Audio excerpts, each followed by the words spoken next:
pumputtaa kuitenkin niin paljon viimeistä mahdollista. päivää. Joo. Conny pumppaa tossa levälankaa, eli ensin on tehty sellainen leväsmoothie, missä on alginaattia, eli tämmöistä ruskoleväjauhetta, ruokaöljyä ja glyseriiniä ja vettä. Ja siitä tehdään semmoinen smoothie.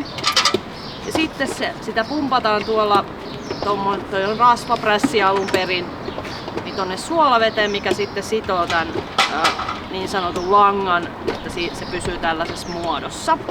Joo, täältä tulee nyt sitä smoothieta sitten. Ja kun se tulee tähän suolaveteen, niin Täällä on se kovenee siitä ja siitä tulee niinku aika kestävääkin, kun se kuivuu tämän jälkeen.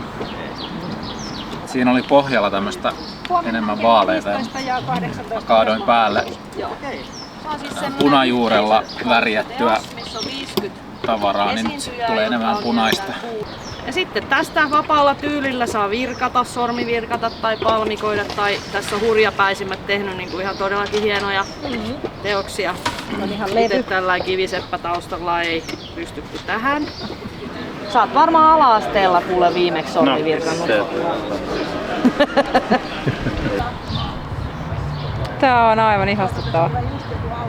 Sitten ne ripustetaan tonne installaatioon, jota on tässä viikon verran nyt kerätty sinne. Ja sit meillä on lopputuloksena sellaista ilmakuivattua levälankaa, joka on sit hyvin erilaista kuin tää, mikä tässä nyt on.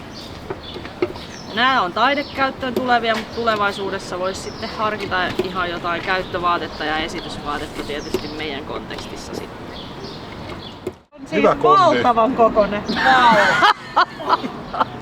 Oh my god. Se on nyt, hei sen pitää graavantua siihen, se lämähtää tuohon katuun. Vad har jag gjort?